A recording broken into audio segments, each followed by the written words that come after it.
رب اشرح لي صدري ويسر لي أمري واحلل عقدة من لساني يفقهوا قولي رب زدني علما اللهم فقهنا في الدين اللهم بارك لنا في أوقاتنا اللهم أخلصنا لوجهك الكريم. الحمد لله الذي خلق السماوات والأرض وجعل الظلمات والنور ثم الذين كفروا بربهم يعدلون. الحمد لله الذي أنعم علينا بنعمة الإسلام وهدانا إلى صراطه المستقيم وأكرمنا بالقرآن العظيم وجعلنا من أمة سيد المرسلين. سبحان من تفرد بالجلال والكمال وتقدس عن النقص والزوال. له الحمد في الأولى والآخرة وله الحكم وإليه ترجعون. تمام تعریفیں اللہ تعالیٰ کے لیے ہیں جس نے آسمانوں اور زمین کو پیدا کیا اور اندھیرے اور روشنی بنائی. پھر بھی کچھ لوگ اپنے رب کے ساتھ دوسروں کو برابر ٹھہراتے ہیں. سب تعریفیں اس اللہ کے لیے جس نے ہمیں اسلام کی نعمت عطا کی اور ہمیں اپنے سیدھے راستے کی ہدایت دی، ہمیں قرآن عظیم سے نوازا اور نبی صلی اللہ علیہ وسلم کی امت میں شامل کیا. پاک ہے وہ ذات جو جلال اور کمال میں یکتا ہے اور ہر کمی اور فنا سے پاک ہے. اسی کے لیے حمد ہے دنیا میں اور آخرت میں. اسی کا حکم ہے اور اسی کی طرف ہم سب لوٹائے جائیں گے. الحمد للہ حمدا کثیرا طیبا مبارکا فیہ. ہم کوشش کریں گے انشاءاللہ آئندہ کے بعد جب ہماری تفسیر یا یہ جو نماز کورس کی کلاس ہو تو اس سے پہلے ہم نئے الفاظ میں اللہ کی حمد بیان کریں. مجھے بہت سکون آتا ہے جب کچھ الگ الفاظ میں اپنے رب کی حمد بیان کرتی ہوں. یہ خاص اسی کا فضل ہے کہ اس نے مجھے یہ چیز سکھائی، ورنہ کوئی کبھی خود سے کچھ سیکھ پایا ہے؟ بسم اللہ الرحمن الرحیم. مقدمۃ الناشر، پبلشر کی طرف سے پیش کردہ مقدمہ. الحمد للہ، تمام تر تعریفات اللہ کے لیے ہیں. آپ دیکھیں گے جتنے بھی سلف صالحین نے کتابیں لکھیں وہ اللہ کی حمد سے شروع ہوتی ہیں، کیونکہ کوئی بھی کام جو بنا اللہ کا نام لیے کیا جائے اس میں سے خیر بھی اٹھ جاتی ہے اور برکت بھی اٹھ جاتی ہے. اللہ کا نام ضروری ہے، چاہے لکھنے میں ہو، پڑھنے میں ہو، حتیٰ کہ آپ لوگ ابھی نوٹس بنا رہے ہیں یا آئندہ بھی خیر سے جو اس کو سنے اور نوٹس بنائے تو اس کو چاہیے کہ وہ شروع میں اللہ کی تعریف اور اللہ کا نام لکھے تاکہ وہ واقعی میں برکت حاصل کر سکے. دوسرا یہ کہ طالبات، کوئی بھی شخص اگر کوئی اچھا کام کرتا ہے تو اس میں اس کا اپنا کوئی کمال نہیں. ہم میں سے اگر کسی نے بھی کوئی کتاب لکھی، کوئی لیکچر دیا، کچھ پڑھایا، دوسرے کو سمجھایا، کوئی سرٹیفکیٹ حاصل کیا تو یہ ہمارا کمال نہیں ہے، اور نہ ہی اس کا یہ مطلب ہے کہ اب ہماری تعریفیں شروع ہو جائیں، بلکہ ساری تعریف اللہ کے لیے ہے. جس نے ہمیں اس علم سے نوازا. ہماری اپنی کوئی حیثیت نہیں کہ ہم کوئی ایسا کام کر سکیں. تو اس وجہ سے بھی سٹارٹنگ میں اللہ تعالی کی حمد بیان کی جاتی ہے کہ اصل تعریف تو اس کے لیے. والصلاۃ والسلام، اور درود ہو اور سلام ہو. اب آپ دیکھیں صلاح یہاں پہ تقریباً اس مقدمہ میں 3 معنی دے گا. ابھی اس نے دیا درود کا. والسلام، اور سلامتی ہو علی اشرف الانبیاء، اشرف ہستی انبیاء میں سے، والمرسلین، اور رسولوں میں سے. کون ہے وہ؟ سیدنا، ہمارے سردار، محمد، محمد صلی اللہ علیہ وسلم، وعلی آلہ، اور ان کی آل پر، ان کے خاندان پر. افضل الصلاۃ، سب سے بہترین دعا. اب یہاں پہ دوسرا معنی استعمال ہوا دعا کا. وَأَتَمُّ التَّسْلِيمِ، اور مکمل سلامتی ہو. اللہ کی حمد کے بعد نبی صلی اللہ علیہ وسلم اور آپ کی آل پر درود و سلام بھیجنا ضروری ہے.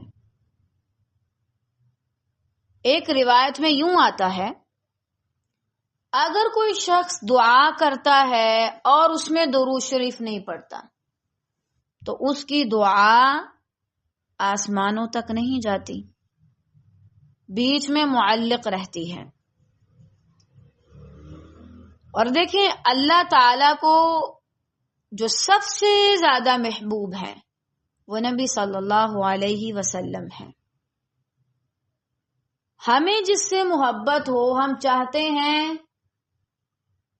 کہ اگر ہمارا ذکر ہو رہا تو اس کا بھی ہو. تو اللہ تعالیٰ کے بارے میں پھر آپ کا کیا خیال ہے؟ یہی وجہ کہ اللہ تعالیٰ کو اگر عام انسانوں میں سے بھی کسی سے محبت ہو تو اس کی محبت اللہ تعالیٰ پھر پھیلانا شروع کر دیتے ہیں، حتیٰ کہ باقی لوگ بھی چاہے اس کو نہیں جانتے وہ اس سے محبت کرنے لگتے ہیں. تو آپ بھی نبی صلی اللہ علیہ وسلم پر درود شریف بھیجا کریں. اللہم صلی علی محمد صلی اللہ علیہ وسلم وعلی آل محمد صلی اللہ علیہ وسلم.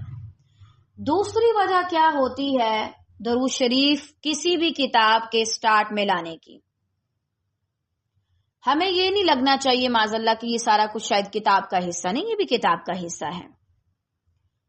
دیکھیں جو ہم تک دین پہنچا ہے، یہ علم پہنچا ہے، جو آگے کتابیں لکھی گئی ہیں وہ کس کے ذریعے سے پہنچا؟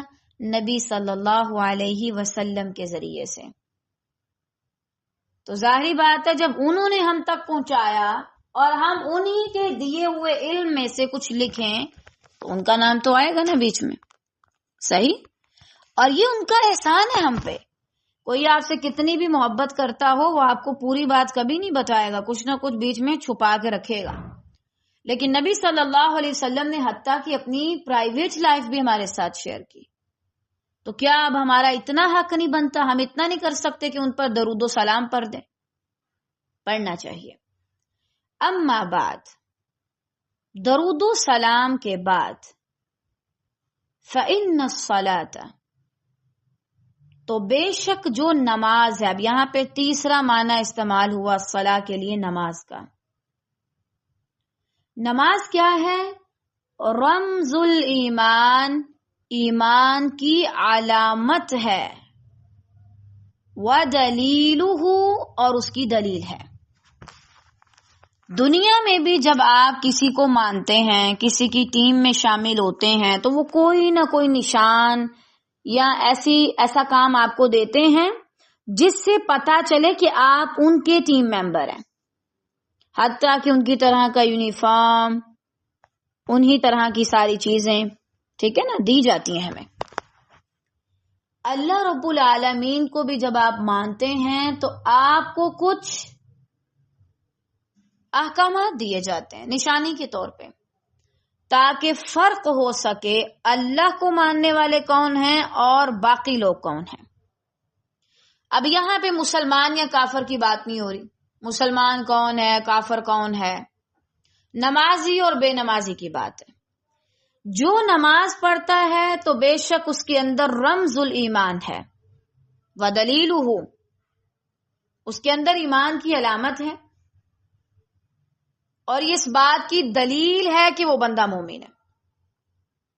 ایمان کیا ہے؟ اللہ کو ایک ماننا، اللہ پر ایمان لانا۔ آج ہم اللہ کو تو مانتے ہیں، مسئلہ کہاں ہے؟ اللہ کی نہیں مانتے۔ حتیٰ کہ کافر بھی کبھی نہ کبھی زندگی میں اقرار کر لیتے ہیں کہ اللہ ہے، کوئی ہستی ہے، کوئی پاور ہے جو دوسروں کو سنبھال رہی ہے۔ کیا نہیں کرتے؟ اللہ کی نہیں مانتے۔ ہم کیا کرتے ہیں؟ کیا ہم اللہ کی مانتے ہیں یا صرف اللہ کو مانتے ہیں؟ خلاص لا الہ الا اللہ محمد رسول اللہ صلی اللہ علیہ وسلم، میں اللہ پر ایمان لائی، نبی صلی اللہ علیہ وسلم پر ایمان لائی، لیکن ایمان تو لے آئی اور جو چیزیں مجھے کہیں گئی تھی کرنے کو میں وہ کریں گی۔ اگر آپ نے کلمہ پڑھا اور آپ خود کو مسلمان کہتی ہیں اور اذان ہوتی ہے اور آپ نماز کے لیے نہیں اٹھتی تو آپ کے دلوں میں ایمان نہیں گیا، آپ نے صرف زبانی کلامی کلمہ پڑھا۔ یدل انکارھا، دلالت کرتا ہے اس کا انکار کرنا علی الکفر، کفر پر۔ اگر کوئی شخص نماز نہیں پڑھتا تو وہ کس طرف جا رہا ہے؟ کیا بتا رہا ہے اپنے بارے میں اپنے عمل سے؟ کہ میں کافر ہوں معاذ اللہ۔ یہاں سے مراد عملی کفر ہے۔ عملی کفر کا انجام بھی بہت برا ہے۔ بعض لوگ صرف اپنے برے اعمال کی وجہ سے، حالانکہ وہ ایمان والے ہوں گے، کلمہ پڑھا ہوگا، جہنم میں جلیں گے معاذ اللہ۔ اگر آپ اس جملے کی روشنی میں اپنے خاندان کو دیکھیں، کتنے بندے مومن نظر آئیں گے آپ کو؟ ذرا آج حساب کریں، لکھیں، ذرا مردم شماری کریں، کتنے بندے میرے خاندان کے ایسے ہیں کہ جو مسلمان نکلیں گے، اور کون سے ایسے ہیں کہ جو نماز پڑھتے نہیں۔ اب دیکھیں، یہ بتایا جا رہا ہے کہ یہ ایمان کی علامت ہے، اور اللہ اکبر، ہمارے ہاں تو اس قدر کمی ہو گئی ہے، قلت ہو گئی ہے نمازیوں کی کہ اگر ایک بندہ پڑھتا ہے تو وہ ہمیں حاجی لگتا ہے، ہمیں لگتا ہے کہ وہ کوئی اور مخلوق ہے، اور ہمیں لگتا ہے کہ پتہ نہیں وہ فرشتہ ہے اور کیا ہے معاذ اللہ۔ کیوں ہمیں یہ سارا کچھ لگ رہا ہوتا ہے؟ کیونکہ ہم نے نماز پڑھنا ہی چھوڑ دیا۔ نماز پڑھتے ہی اتنے کم لوگ ہیں کہ پھر ہمیں جو پڑھتا ہے وہ بڑا ہی کوئی یونیک لگ رہا ہوتا ہے، حالانکہ وہ فریضہ نبھا رہا ہے۔ وَيَعْزِلُ صَاحِبَهَا، اور یہ الگ کر دیتا ہے، نکال دیتا ہے ایسا کرنے والوں کو، کس سے؟ عن صف المؤمنین، ایمان والوں کی صف سے۔ یعنی جو شخص انکار کرے اور نماز نہ پڑھے، وہ خود کو مسلمان کہتا رہے، ساری زندگی کھپتا رہے اور اسی حال میں مر جائے گی، خود کو مسلمان کہتا ہے لیکن نماز نہیں پڑھتا، تو وہ مسلمانوں کی صف سے بالکل الگ ہے۔ وہ الگ بات ہے کہ وہ خود کو مسلمان کہتا ہے۔ اس کے بارے میں مختلف آراء ہیں جن کا تذکرہ کرنا ضروری ہے۔ بعض علماء کے نزدیک اگر آپ نماز نہیں پڑھتے تو آپ کافر ہیں، اور انہوں نے کتنی سختی کی، انہوں نے کہا، اور انہوں نے ایسے ہی نہیں کہہ دیا جذبات میں آ کے، انہوں نے ماشاءاللہ دین کا بہت اچھے سے مطالعہ کیا ہے۔ انہوں نے کہا اگر کوئی شخص نماز نہیں پڑھتا اور وہ مر جائے، نہ اس کو کفن دو، نہ اس کو غسل دو، نہ اس کا جنازہ پڑھو، بلکہ اسے عیسائیوں کے قبرستان میں کھڈا کھود کے ڈالو۔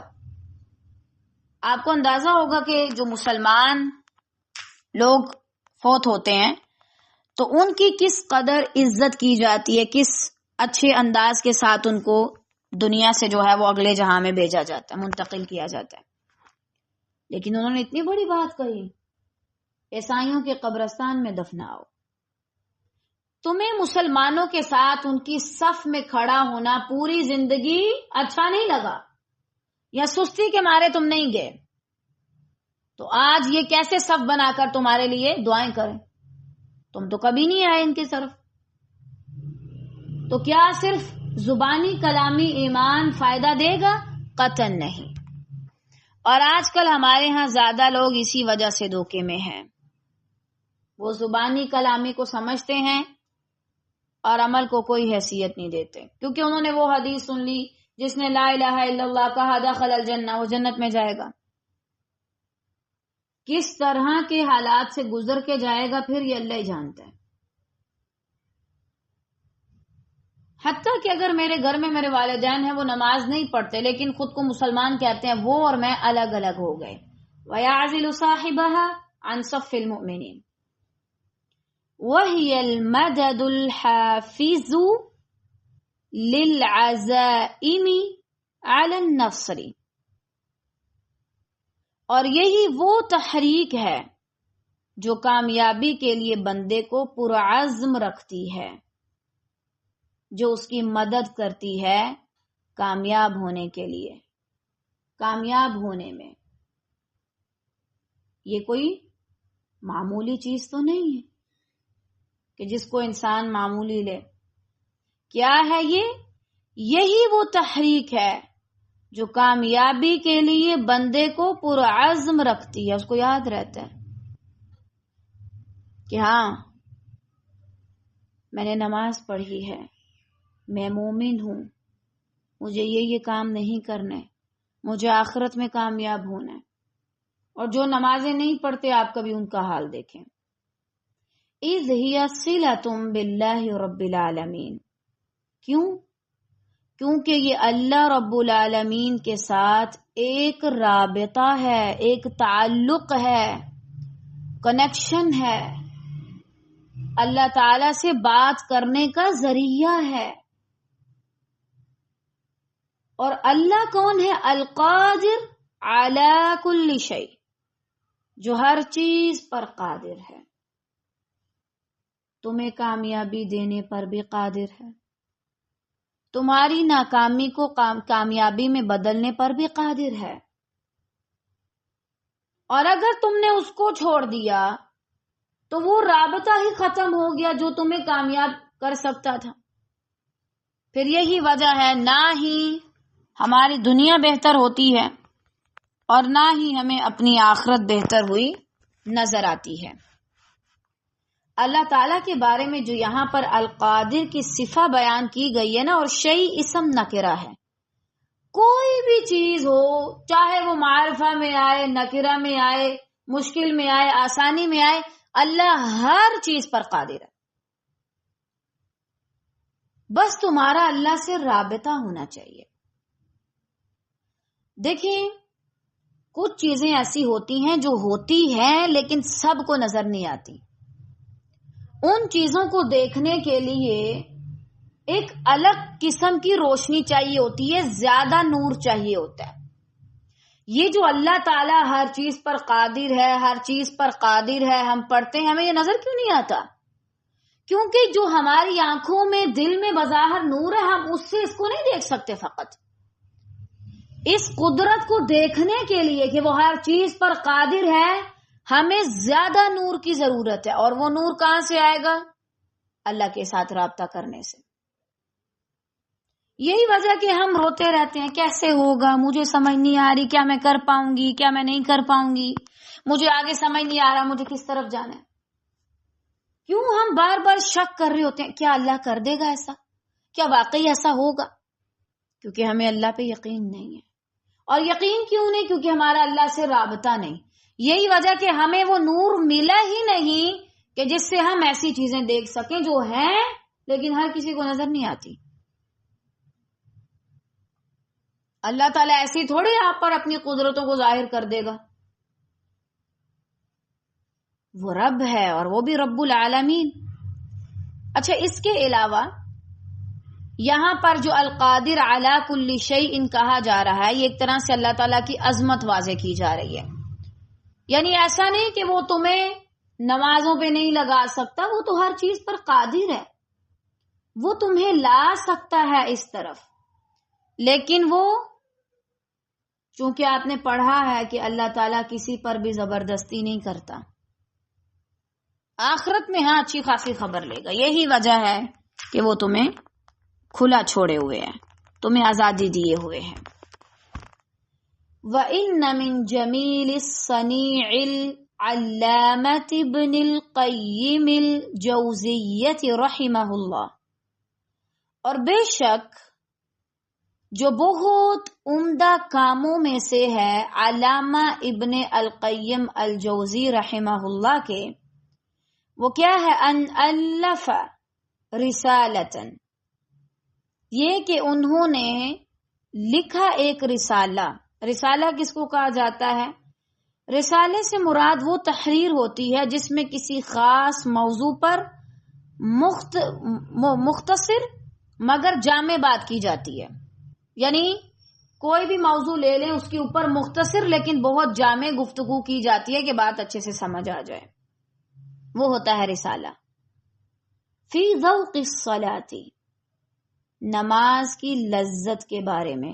ہمیں تو کبھی نماز سے لذت نہیں آئی، ہمیں بہت محسوس ہوتا ہے، سجدہ کرنا مشکل ہوتا ہے، رکوع کرنا مشکل ہوتا ہے، کمر دکھنے لگتی ہے.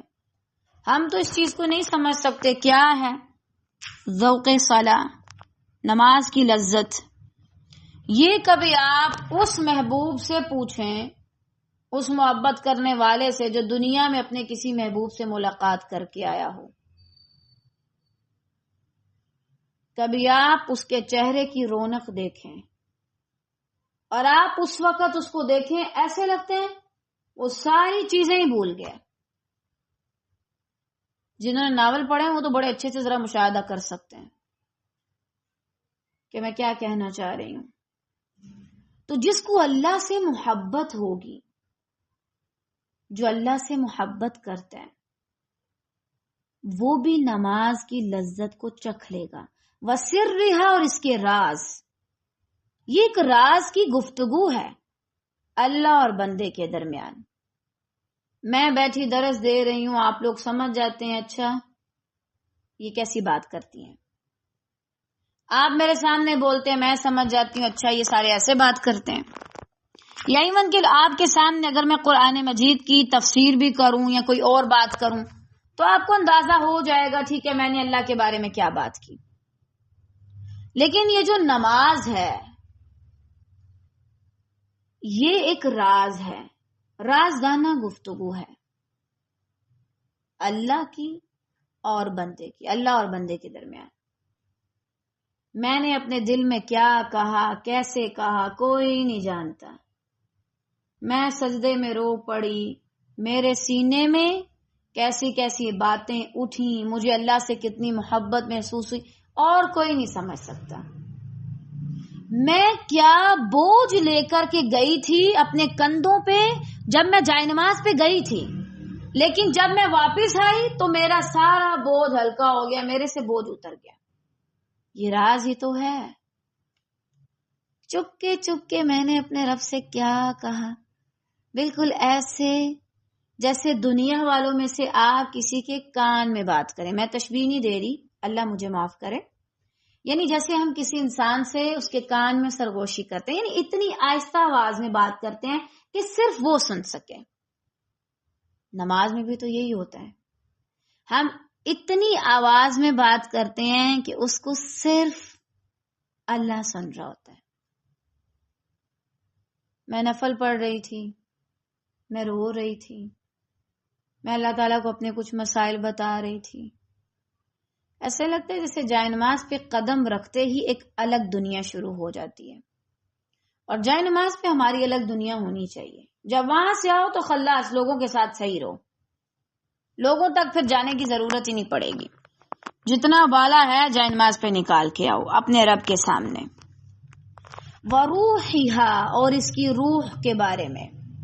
یہ ایک روحانی عبادت ہے. بعض لوگ کہتے ہیں اچھا سائنسدان یا یہ جو ہندو ہیں یوگا کرنے والے وہ ایسی پوزیشن بتاتے ہیں جیسی ہماری نماز میں ہوتی ہے، تو بس بھائی ایک ایکسرسائز کر رہے ہیں ہم، یا اگر ہم نماز پڑھتے ہیں تو ہمیں ایکسرسائز کی ضرورت نہیں پڑتی. خلاص چھوڑو، جانے دو ہر چیز کو، اس کی روح کو پہچانو. کیا ہے اصل میں نماز؟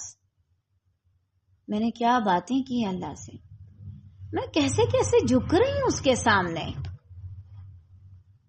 کبھی کسی اور کو دیکھا ہے ایسے کسی کے لیے کرتے ہوئے؟ تو پھر یہ کیا ہے؟ ایک یونیک چیز ہے. فی فصل نفیس من کتاب، ایک کتاب کے اہم باب میں. اور وہ کتاب کیا تھی؟ الکلام علی مسألۃ السماع، یہ اس کا نام تھا، الکلام علی مسألۃ السماع. وَإِنَّنَا، اور بے شک ہم، دار غرس القیم، دار غرس القیم ایسا ادارہ یا مرکز ہوتا ہے جو اعلی اخلاقی اقدار کو پروان چڑھانے کے لیے قائم کیا گیا ہوتا ہے. نقدم بین یدی القارئ الکریم الاصدار الاول ضمن سلسلۃ جدیدۃ. ہم دار غرس القیم میں اپنے قرۂ کرام کے سامنے جدید سلسلے کی ایک کڑی کا نیا ایڈیشن پیش کرتے ہیں، اور وہ کیا ہے؟ آثار ابن القیم الجوزیۃ رحمہ اللہ. ابن قیم جوزیہ رحمہ اللہ کے آثار. فما كان منا الا اعادۃ طبعها، ان چھوٹے چھوٹے رسالوں میں دوبارہ طبع کرنے کا ہمارا کیا مقصد ہے؟ رغبتاً فی نشر علم السلف، جو سلف صالحین کا علم ہے اس کو پھیلایا جائے. وتیسیر وصولها الی کل مسلم، اور ہر مسلمان تک اس کو آسان بنا کر بھیجا جائے. کیونکہ ہر علم ایسا نہیں ہوتا کہ بس آپ اس کو جانے دیں، اور جب آپ اللہ کے لیے خالص ہوتے ہیں تو اللہ تعالیٰ آپ کے بعد ایسے لوگ بھی لے آتا ہے کہ جو اور زبان سیکھ لیتے ہیں، حالانکہ ان کی اپنی مادری زبان نہیں ہوتی وہ، لیکن اس کو سیکھتے ہیں اور پھر اللہ تعالیٰ ان سے یہ کام لیتا ہے. ایک بات آج سے کچھ عرصہ پہلے میں نے پڑھی تھی، میں بہت حیران ہوتی تھی. امام بخاری اور کچھ بڑے بڑے ائمہ کے بارے میں آتا ہے، اللہ تعالیٰ ان پہ رحم فرمائے، کہ وہ عجمی تھے، ان کو عربی نہیں آتی تھی، لیکن عرب والے جو تھے وہ سارا کچھ کھو بیٹھے، ان کے اندر وہ دین ایمان ہی نہیں رہا تھا. انہوں نے علم کی ناقدری شروع کی. پھر اللہ نے عجمیوں میں ایسے پیدا کیے جنہوں نے عربی سیکھی اور پھر انہوں نے دین کا بہترین کام کیا.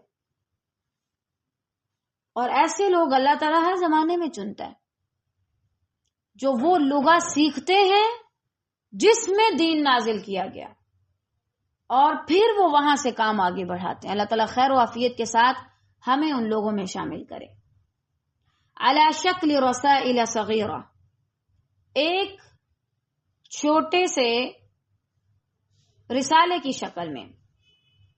واللہ نسأل لنا ولکم النفع والانتفاع وتثقیل المیزان، ہم اللہ تعالیٰ سے اسے اپنے اور آپ کے لیے خود مستفید ہونے، دوسروں کو نفع پہنچانے اور میزان کو بھاری کرنے کا سوال کرتے ہیں. کیا کرنا ہے ہمیں اس کتاب کو پڑھنے سے؟ اولاً خود فائدہ حاصل کرنا ہے. دوسرا دوسروں کو نفع پہنچانا ہے. خود نفع کیسے ہوگا طالبات؟ کیسے آپ خود اس کے ذریعے نفع حاصل کر سکتے ہیں؟ پہلے تو یہ کہ آپ اس کو اچھے سے پڑھیں، سنیں، اس کو وقت دیں، اور دوسرا اس پر عمل کریں، اس کو محفوظ کریں. طالبات بہت سی خیر اللہ تعالی ہمیں دیتا ہے، ہم اسے گوا دیتے ہیں. کیسے؟ بلا کے. کیونکہ انسانی صفت ہے، وہ بھول جاتا ہے بیچارہ، اس کی غلطی تو نہیں ہے۔ علم کو ہمیشہ اگر آپ محفوظ کرنا چاہتے ہیں تو لکھیں۔ یہ لکھا ہوا علم ہے جو آپ تک اور مجھ تک آیا اتنے 100 سالوں بعد، جو آج ہم پڑھ رہے ہیں الحمدللہ، لکھا ہوا تھا، اللہ نے محفوظ رکھ دیا۔ اور آپ دیکھیے قرآن مجید کو عثمانی مصحف جو ہے وہ کیسے محفوظ کیا گیا، لکھ کے۔ احادیث کی کتابیں ہیں وہ لکھی گئی ہیں۔ لکھنے میں بڑی برکت ہے، جو چیز لکھی جاتی ہے وہ کہیں نہ کہیں سے نکل آتی ہے، حتیٰ کہ جو انہوں نے حفظ کیا ہوتا ہے وہ زیر زمین چلے جاتے ہیں، لیکن اللہ تعالیٰ کتابوں کو ہزاروں سال بعد بھی قائم رکھنے پر قادر ہے۔ ٹھیک ہے، ریکارڈنگ اور باقی سب کا سسٹم تو ایک الگ چیز ہے، لیکن آپ لکھیں، اس کو لکھ کے اس کو محفوظ کریں تاکہ جب آپ کسی اور کو پڑھائیں تو آپ کے لیے آسانی ہو۔ دوسرا، دوسروں کو نفع دیں۔ روزانہ آپ نے جس بات پہ عمل کیا اس کو سٹیٹس پہ لگا دیں۔ ابھی بالفرض آپ نے کوئی اچھی بات سیکھی، آپ اس کو اپنے سٹیٹس پہ شیئر کر سکتے ہیں۔ یہ نہیں ضروری کہ اچھا میں فلاں کلاس میں بیٹھی تھی اور میں نے فلاں جگہ پہ سیکھا، نہ، خلاص آپ نے جو سیکھا ہے اس کو 2-3 لائنوں میں لکھیں اور اپنے سٹیٹس پہ ڈال دیں تاکہ کوئی اور پڑھے تو اس کو بھی فائدہ حاصل ہو۔ اور اس کے علاوہ میزان کو باری کرنے کا سوال کرتے ہیں۔ جب ہم اس دن میں اکٹھے کیے جائیں جس دن اللہ تعالی ہم سے حساب لے گا اور ہم پائی پائی کے محتاج ہوں گے، فقیر ہوں گے، کیونکہ ہم اپنی ساری دولتیں شولتیں یہاں پہ چھوڑ کے مریں گے، یہاں پہ چھوڑ کے جائیں گے، آگے لے جانے کی اجازت ہی نہیں ہے، نو انٹری۔ کسی بھی قسم کی دنیاوی چیز کے ساتھ آپ کو آگے انٹری ملے گی نہیں، اور اگر لے بھی گئے تو کوئی فائدہ نہیں۔ تو اس دن یہ جو ہمارا میزان ہوگا اس میں اس کو بھاری کریں، خیر کے ساتھ، نیکی والے پلڑے کو۔ آپ کو پتہ ہے میرا اور آپ کا میزان سیٹ ہے، میرے لیے بھی ایک میزان ہے اور آپ کے لیے بھی ایک میزان ہے، میری نیکیاں بھی رکھی جائیں گی اور میری برائیاں بھی۔ اور اگر اس کے ذریعے آپ کی نماز بہتر ہو جاتی ہے تو آپ بہت خوش قسمت ہیں۔ واقعی اگر یہ نماز پھر آپ کے لیے لذت کا باعث بن جائے، ایک راز ہو اور آپ اس کی روح کو محسوس کر سکیں، جب آپ اس کی لذت کو پا لیتے ہیں اور آپ یہ راز محسوس کرتے ہیں تو یہ نہیں آپ صبح اٹھ کے بتاتے پھریں میں نے تہجد پڑھی، اگر سال میں ایک بار پڑھی لی ہے تو سب کو بتاتے پھرنا۔ جب اللہ کے لیے پڑھی تھی تو کسی اور کو بتانے کا کیا فائدہ میں نے تہجد پڑھی ہے؟ وہ ایسے نشر نہیں کرتے پھرتے کہ میں نے یہ کام کیا، میں نے یہ کام کیا۔ کرنے کا کام کیا ہے طالبات؟ ایک تو یہ ہم نے مقدمہ میں دیکھے کہ انہوں نے اللہ تعالیٰ سے کس چیز کا سوال کیا، اس کتاب کا مقصد کیا تھا۔ آپ اپنے مقاصد سیٹ کریں، اس کتاب کے اینڈ تک مجھے کیا کیا چیزیں حاصل کرنی ہے، کیا کیا کام مجھے کرنے ہیں، ٹھیک ہے۔ اس کے علاوہ اپنے گھر والوں میں سے آپ نے محاسبہ کرنا ہے کون کون نماز نہیں پڑھتا، اور اس کے کان میں یہ بات بڑے ادب کے ساتھ ڈال دیں کہ آپ کیا ہیں، یا عازل ان صف المؤمنین، مومنوں سے، مسلمانوں سے آپ بالکل الگ ہو رہے ہیں، اور اگر اسی حال میں مر گئے تو ظاہری بات ہے اس کے بعد بھی الگ رہیں گے، کبھی ملن ہی نہیں ہوگا پھر آپ کا مسلمانوں سے۔ اور اگر آپ واقعی مسلمان ہیں تو آپ پر لازم ہے کہ آپ مسلمانوں والی زندگی گزاریں۔ صرف مسلمان کہہ کر زندگی گزارنا کافی نہیں، مسلمان بن کے زندگی گزاریں۔ اللہ تعالی ہم سب کو عمل کرنے کی توفیق دے۔ آج کے لیے ہم اتنا ہی رکھتے ہیں، کل انشاءاللہ ہم اگلا ٹاپک پڑھیں گے جو کہ ہے نماز آنکھوں کی ٹھنڈک ہے۔ ہم دیکھیں گے کہ اس ٹھنڈک سے کیا مراد ہے، یہ کیسے ٹھنڈک ہے، کیا یہ محسوس ہوتی ہے، کیسے پتہ چلتا ہے کہ نماز میری آنکھوں کی ٹھنڈک ہے۔ انشاءاللہ اس کے بارے میں ہم کل پڑھیں گے۔ بارک اللہ فیکم۔